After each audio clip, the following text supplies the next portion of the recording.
What is up, everybody? It is game day, Alabama versus LSU. And here at Tide Talk Live, we're excited to discuss this matchup. Stacey Blackwood here, and joined as always by my good buddy, Jake Thomas. Jake, what's happening, brother?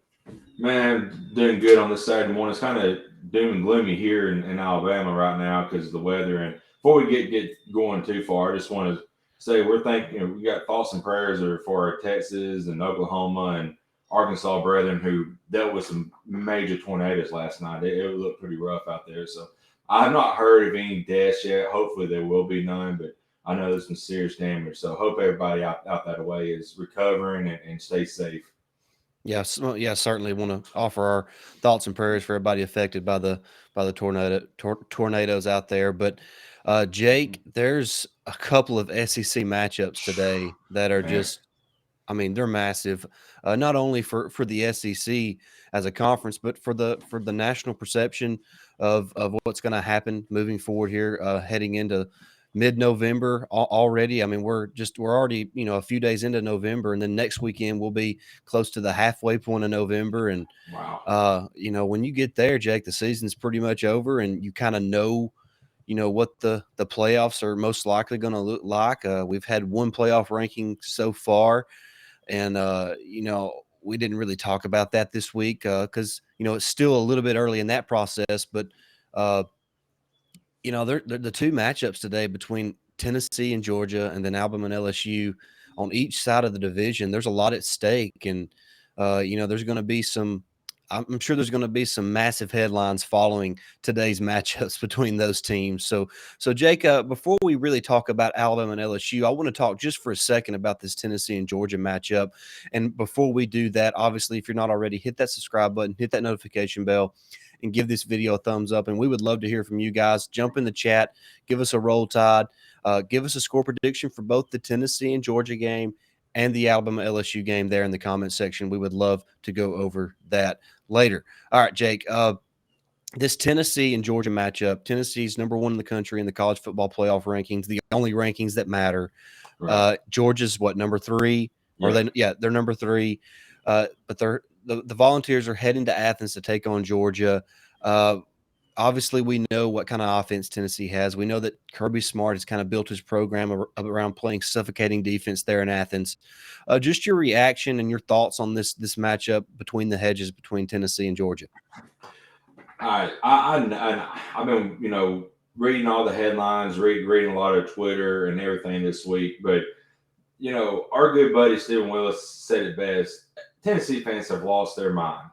Yeah. And I mean, yeah, you got a big one against Alabama. 15 years. I understand, celebrate it. But now you think you're freaking Super Bowl champions. You're fixing to have a dose of reality. I mean, Kirby Smart, he's been watching this game. He's gonna have that defense ready. Yeah. I just don't know if if Hendon Hooker realizes what's going to happen, because I mean last year was pretty much the same as that team. Kirby Smart and Georgia went to Neyland Stadium and won, I think, 45-17. Now they got him in between the hedges. And Eric Ainge, what he said, Oh my gosh. yeah, what he said this week, he's a loon. So Wow. Why would you tweet that? I have no idea. If you You're can answer literally that, you're literally asking for Kirby Smart and that Georgia defense and that crowd there at Sanford Stadium to just be violent. I mean, for right? lack of a better term. Yeah, exactly. And it's going to be. And I just don't know. Tennessee has not been in the spotlight pretty much since '98. Let's just be honest about it. Can they handle this pressure? I don't know if they can. Georgia's been there, Alabama's been there, Clemson's been there. If it was one of these three teams, number one, I think they'll be okay. But since it's Tennessee, I just don't know if they can handle the pressure and all the talk. You're gonna find out today. And I do think Tennessee may cover the spread, which I think is 9 now. But I Right. still think, yeah, I still think Georgia ends up on top because going between the hedges at Sanford Stadium, it's tough to win. It's tough to win, Jake. And look, this is my outlook on the game, kind of from the outside in, being an Alabama fan. Mm. Look, I think either today we learn that Tennessee is sort of a team of destiny, Mm-hmm. or they get a dose of reality. Right. I think one of those two things are going to happen, Luke. Jake, we know that Tennessee and Hendon Hooker and Josh Heupel, they have a fantastic offense. Jalen Hyde is probably the best receiver in the country right now. They do a really good job of rushing the football as well. They're over 200 yards a game on the ground, so they're really a balanced attack. Their offense is superb. But Kirby's smart. He's seen what Alabama done. It didn't work. They kind of play a similar style of defense, so he's going to make adjustments. I think I think Georgia holds this Tennessee team to around 28 points or so, and Georgia's going to score more than that on Tennessee. Right. I'm with you. I'm not sure Georgia covers that nearly double-digit spread, which is kind of surprising to me. I thought Georgia would get the home, 3-point favorite like you always get in pretty much, neck-to-neck matchups. But I think Georgia is just overall the better team. I think, like you mentioned, they've been here before. They've played in big games under Kirby Smart. Stetson Bennett's 107 years old. He's played in a bunch of big games. So and that's not even a shot at that's a joke, but Yeah. I just think overall Georgia is the better team. They have the home field advantage. We know how important that is. Look, Jake, of course Tennessee played great against Alabama and they got the win, but they were immensely helped out by the 17 penalties that Alabama committed, Right. mostly because they were on the road.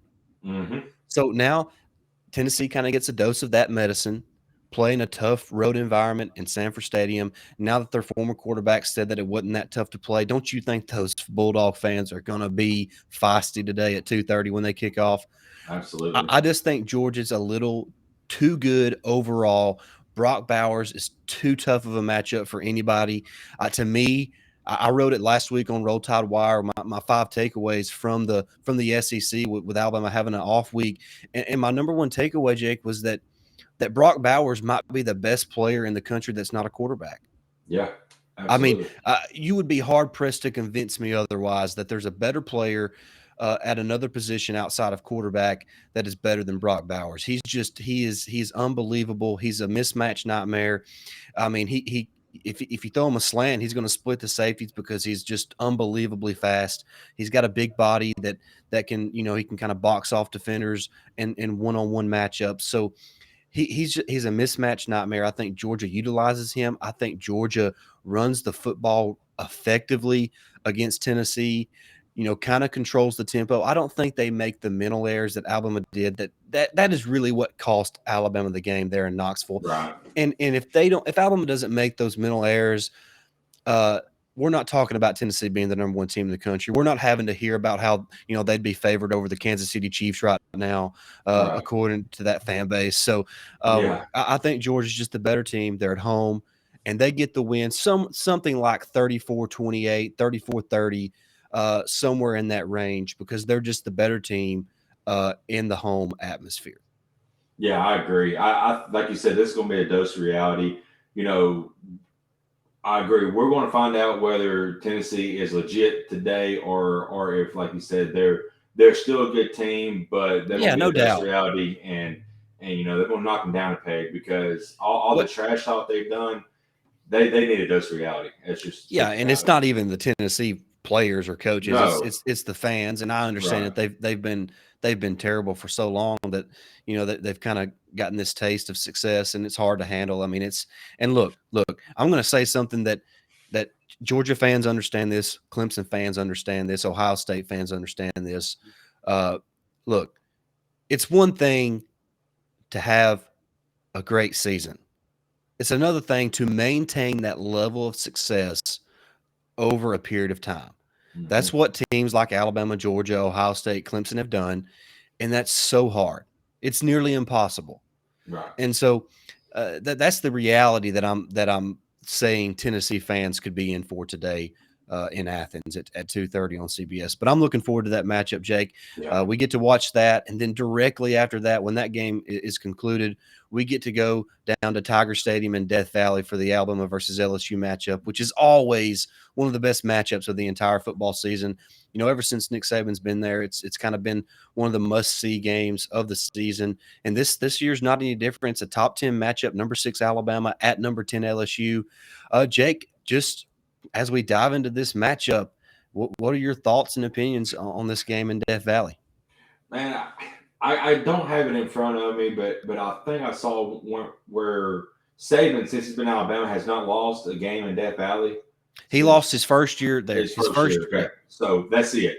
But since he's been on this run, we've gone down there and we pretty much dominated down in Death Valley, which is kind of interesting because there were some pretty good LSU teams scattered in since Saban's been in Alabama, but we have controlled this, playing there, and it's incredible to see what Alabama has done because, I mean, going down to Death Valley at night is amongst itself is tough and to win a game because them Cajuns get riled up and they're throwing parties all day and it's an extremely electric atmosphere. But Hey, I'm sorry. The one loss Alabama has under Nick Saban in Death Valley was in 2010. 2010. In 2010. Okay. Yep. Okay. So, but still, that's still an incredible run. But anyway, going to the game tonight, there's a couple of things I want, I'm anxious to see. Number one is, we're going to have a great matchup. We're going to have a former LSU Tiger versus Keyshawn Boutte, who is probably their best playmaker. We're going to have Eli Ricks on him. And they were buds when he was at LSU. So that's going to be a fantastic matchup. The other thing is I want to see, especially defensively, is how do we attack Jayden Daniels? Once he gets scrambling around, he's got some speed. So are we going to use like Toa as like a spy option, or maybe somebody else just to keep him in check? How's that going to play into the game tonight as well? But and offensively, I think Alabama needs it. You said it this week. Alabama needs to establish the run game first and foremost. They've got to get back rushing the ball, and then just have some consistency within, like you said, the play calling and with the offense. Just a lot of 3 and outs and stuff. We don't need to be having that tonight. We need to have some consistency. Even if we end up with field goals, it's better than going 3 and out having to punt the ball. So, we need some consistency offensively tonight.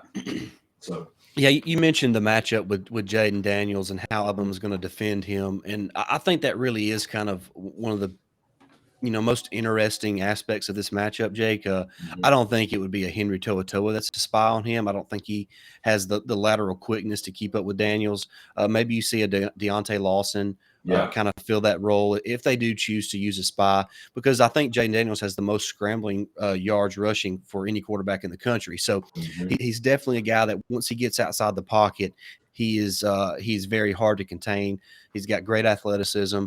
He's an improved passer. He throws with great accuracy. He's completing 70% of his passes on the season. So he's having a really good season, and he's really played well over the last couple of weeks, at Florida and then at home against Ole Miss. He was really, instrumental in those 2 wins for the Tigers. So he's playing well at the right time. So it's going to be interesting to see how Alabama defends him. Something that we saw the last time Alabama played was against Mississippi State, and how, they moved Dallas Turner more to an off-ball linebacker position.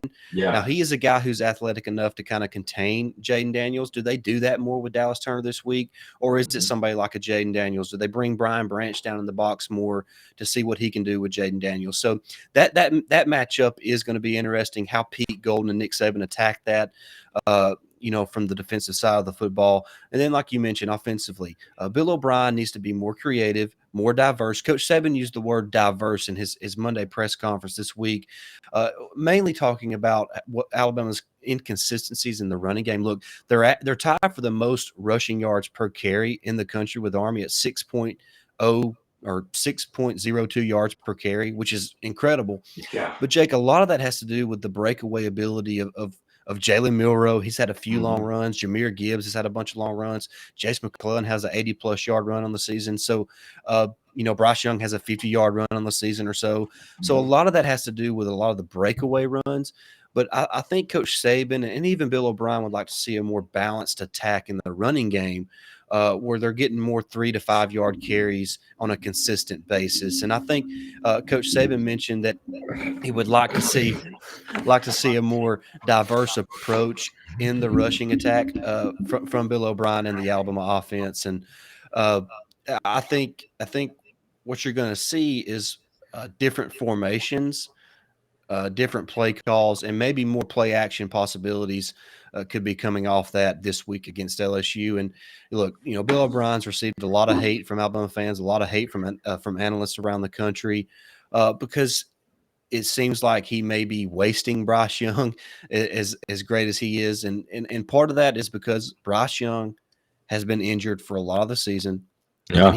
he hasn't really practiced a lot up until this week, since his injury on October 1st against Arkansas. So you're looking at a month where Bryce Young was not building chemistry with his wide receivers, was not building continuity with his backs and his offensive line. So I think you're going to see a more cohesive offensive unit from Alabama tonight in Baton Rouge, and that could be big for Alabama moving forward. Yeah, just keep staying on the offense. Mississippi State and in that game, Bill O'Brien, the first half and pretty much the whole game had a good game plan. Just could not get the run game going, but he used a lot of slant patterns, a lot of five-yard outs, something that we haven't seen a lot of in his offense. So maybe he's doing the diversing that Saban's talked about. Another thing is we talked about offensive line. We got to give love to J.C. Latham. Come out this week that he is not. I think he's only had like one QB hurry all season and has not given up a sack. So you talk about an anchor at right tackle for Alabama. I mean, that is huge, and it's showing. He's finally showing what we thought he was going to be when he come to Alabama. He's finally getting his chance, and he's making the most of it.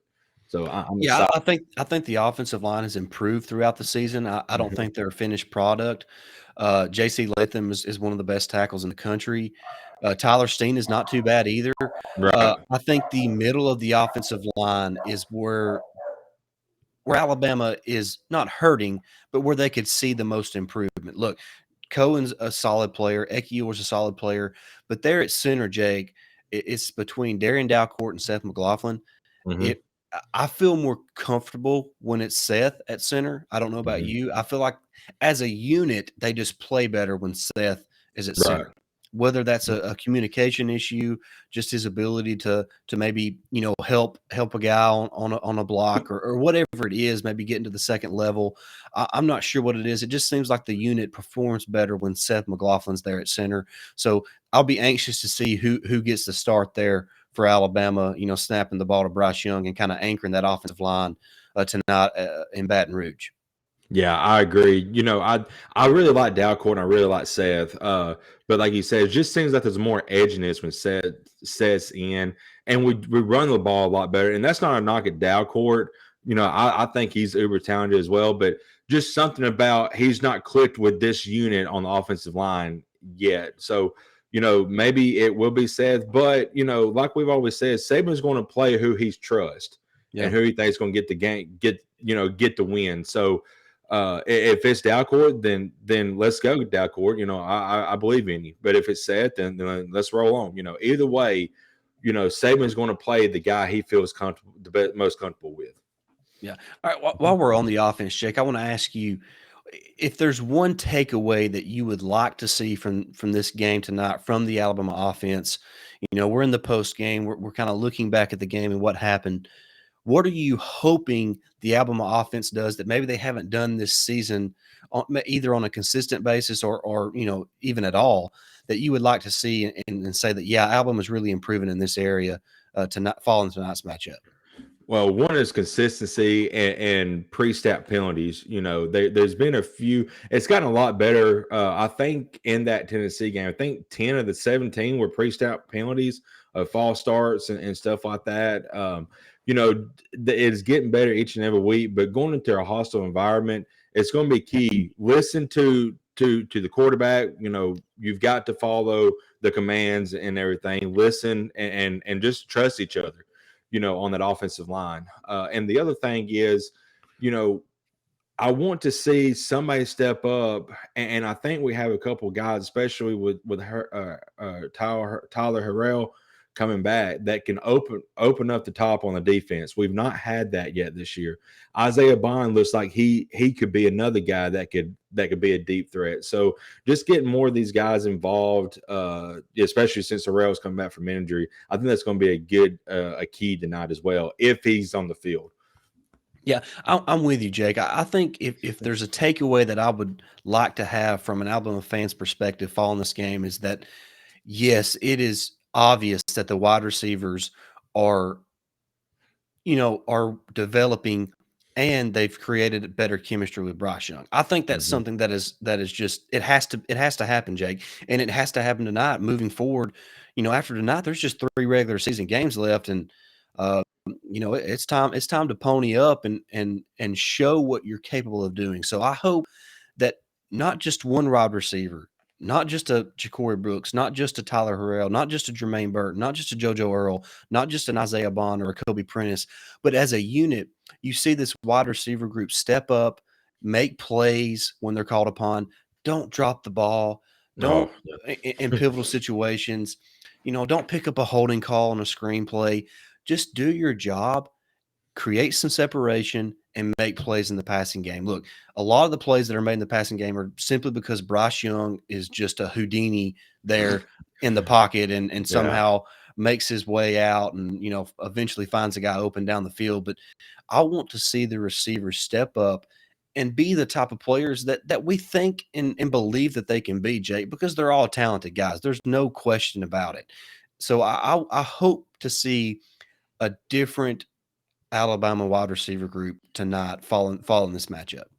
I agree 100%. And I feel like, on a level that needs to be the most improved, it is a wide receiver group.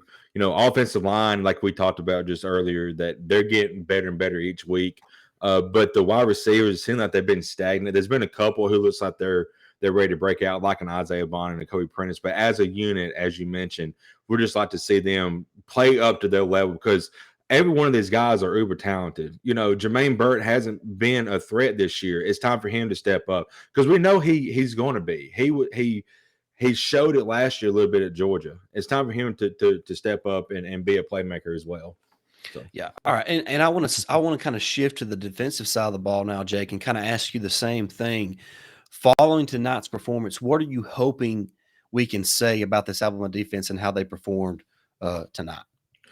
My biggest thing going into this game is defensive line. Losing Justin Aboigbe is for the season, it hurts because he's not a flashy player and he didn't really have the stats, but he was a menace on that defensive line. And DJ Dale's had a couple of sacks. I think Byron Young's had a couple of sacks. I know Jaheim Otis has gotten some QB hurries, but somebody is going to have to be that menace now on that defensive line and just wreak havoc, on an opposing offensive line, and keep things in check and make it tough for Daniels tonight or for that running attack to get going and allow the linebackers and the secondary to do what they need to do. So I just want to see somebody, either a DJ Dale, Byron Young, Jaheim Otis, Tim Smith, who we ain't called his name a lot this year. Somebody needs to step up now on that defensive line and be that menace that Aboigbe was before he went down with the injury. Yeah, I agree with you. I think the defensive line is going to play an important role tonight. But I'm going to go to the back end of the defense, Jake, and I want to see an opportunistic defense. And really, this is kind of as a defense of a whole. But, most of the opportunities to create a turnover happen on the back end of the defense in the passing game. So, Jake, I want to see this defense. I want to see DeMarco Hellams, Jordan Battle, Brian Branch, Kool-Aid, Eli Ricks, Malachi Moore, if he's in the game, whoever it is back there in the back end of the defense, make a play on the football and create a turnover and either, get a defensive touchdown or create a good scoring opportunity for the Alabama offense. This defense has just not been very opportunistic. It hasn't created a ton of turnovers, and they really need to get that turned around. And tonight on the road is a great environment to start that and get the kind of ball rolling in that direction for the defense. Because look, the defense is really solid, Jake, but if you're not creating turnovers, you're not helping yourself. Right. And so, the defense needs to create some turnovers. They need to be opportunistic. I think there's going to be plays to be made for the secondary, and they just need to take advantage of the opportunity. And if they can do that and set Bryce Young up in this offense in great scoring position, it should be a really good night for Alabama and Baton Rouge. I agree. And going off on your point in the secondary side, I want to continue seeing maybe the Helms be the mouthpiece of that secondary. We saw what he did to Robinson. I think it was Robinson a couple weeks ago when he just did not know where to get lined up in position against Mississippi State and just chewed him out because he gave up that late touchdown. We need a mouthpiece on that defense to hold somebody accountable when they mess up, just like he did to that kid. So we need some defensive leaders. We need somebody to step up and be a mouthpiece. And I think Helms could be that guy because he just seems like he's the one could be the most vocal. And it's like, hey, you're out of position. You gave up this touchdown. I'm going to ring me for it. You got to learn how to play Alabama football. And so that's just what I want. We haven't had, a vocal leader, it seemed like on this defense yet this year. And it seems like it's starting to turn around. It looks like he's going to be that voice that we need. Yeah, Alabama needs that dog on the defensive side of the ball. Yes. The Reuben Foster, the Ronnie Harrison, that just gets in your face if you're not doing your job or playing to the Alabama standard. And I'm with you. If that's DeMarco Helms, if that's Jordan Battle, if it's Will Anderson, Henry To'oTo'o, whoever that may be, that person needs to step up and play a good football game tonight. And I think this is going to be one of those games for Alabama overall as we kind of start to wrap this show up before we give our predictions, Jake, where you either find out that this team has the mental makeup, has the mental fortitude, has the constitution to rise to the occasion, to put the road woes behind them, to play to the Alabama standard, and to come out and just dominate your opponent for 60 minutes and just make their ass quit. Right. 100%. Either you do that or you come out, you play games, you commit penalties, you make mental errors, and you let LSU hang around. And in the fourth quarter, it's a close ball game, and who knows who wins. Right. Alabama has an opportunity tonight to shut up a lot of people and to make a statement. Look, we know they're capable, Jake. Oh, yeah. The talent is everywhere. The talent is everywhere. So it's about what's up here and what you decide to do. And like Coach Saban has preached the last 2 weeks, and what you've attached yourself to over the bye week and now the week leading up to this matchup with LSU. Have you attached yourself to the right things, to have the right mental attitude, the right constitution, the right, mindset to do your job, to do it well, and to do it without mental errors and mental mistakes that just hurt your team and just reduce your chances of being successful in the matchup? And if Alabama can come out, play a clean game, and hit LSU in the mouth, I think Alabama can look like the Alabama we thought they were going to look like heading into the season. I agree 100%. And, I don't want to sound like a homer, but maybe I am with this, but I believe it, and I still believe it to this day. Alabama doesn't lose ball games unless Alabama loses for themselves, And honestly, that Tennessee game, we've talked about it. The 17 penalties, it killed us in that game. So The 17 penalties, Jake, and then the muff punt. Yep. You can't have those. You cannot have those. That's the mental mistake she was talking about, But if you're ready for the preview, I'll go ahead and give you my thoughts and just real quickly. Yeah. Tell us how you think the game is going to play out, and then of course give us your score prediction, and then we'll kind of wrap this thing up. All right. Well, like you just mentioned, Alabama's had road concerns. They've struggled on the road at times this year, but to me, this feels like a game where Alabama gets on track. And instead of seeing a 3-point lead going into the fourth quarter, well, like you said, it could go back and forth either way. This game just sets up for Alabama to go out, like you said, and just smack LSU in the mouth. A lot of people was talking about, LSU's getting Alabama at Death Valley. They're ranked number 10. They have a chance for the upset. I think this is the right time for Alabama to get right because, the season's still there for Alabama. They've got to win this game. They've got to win Ole Miss next week to get to the championship game. Of course, we still got to play Auburn as well. But, to get to the SEC championship game, we've got to win these next 2 games, and we've got to be mentally focused. So I just feel like this game could get out of hand, and I think you could see Alabama covering the spread big time. And I feel like this could be like a 48-21, 48-17 type game for Alabama. They just come out and make a statement. Yeah, look, first, before I get to kind of my preview and my score prediction, think about how unlucky Alabama was on the scheduling aspect in this season. They don't play any good teams at home this year. Every one of the good teams they play is on the road. Texas, Arkansas, Tennessee, LSU, Ole Miss. I mean, that is, you talk about murderer's row on the road. Right.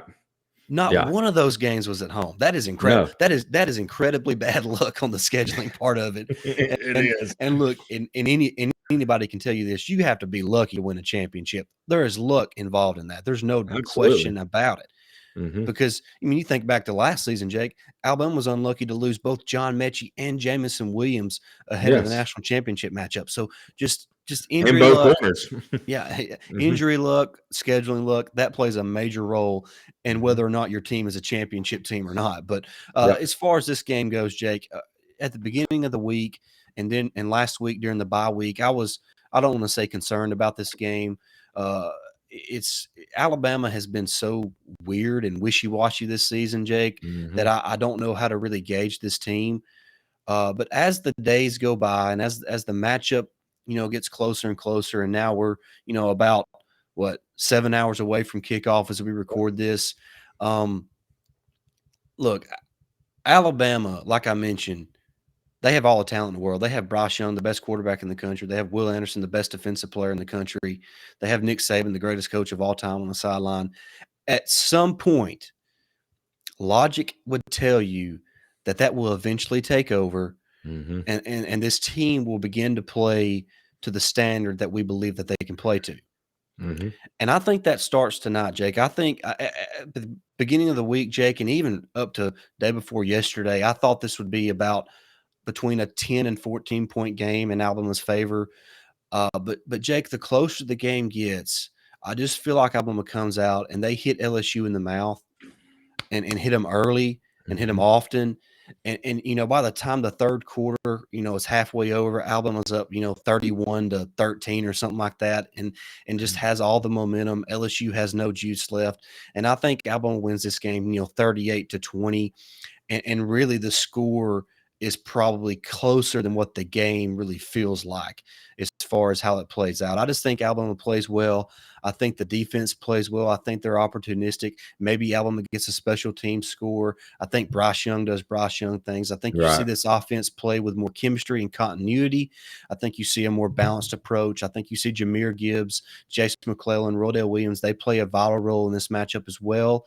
And Alabama just looks like the Alabama we thought they could look like entering this season.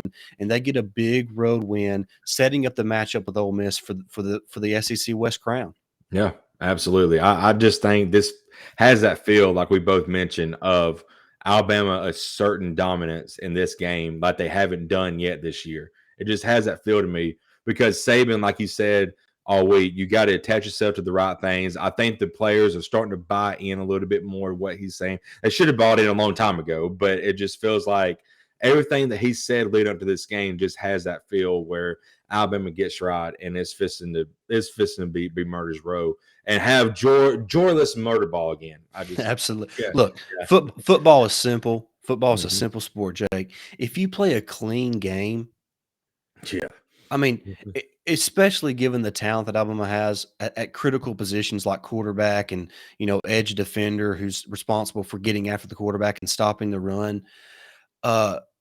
And you have the greatest coach of all time on your sideline. If you play clean and you play to your capabilities, Jake, you're going to win and you're going to win handily. Yes. So if Alabama can just simply do those things, they leave Baton Rouge with a big win and set up next week's matchup with Ole Miss again on the road, for a chance to win the SEC West. So a lot to play for, like you mentioned. And Alabama has everything out in front of them. And tonight is an opportunity for them to assert their dominance once again on the SEC and on college football. I agree 100%. Let's go do it, boys. We have faith in you. No doubt, no doubt. All right, before we wrap it up, thank you so much for watching. We enjoy doing this. We don't do it as much as we would hope or wish we could do, but we appreciate everybody that tunes into our show. It's a lot of fun. If you're not already, hit that subscribe button, hit that notification bell, and give this video a thumbs up. And jump in the comment section and give us a score prediction for both the Tennessee and Georgia matchup and the Alabama LSU matchup. I cannot wait to read over those score predictions throughout the day. Excited to see the matchups today. It's going to be a fun day in the SEC and a fun day around college football. But for Stacey Blackwood and Jake Thomas, this has been Tide Talk Live. And until next time, roll Tide. Roll Tide.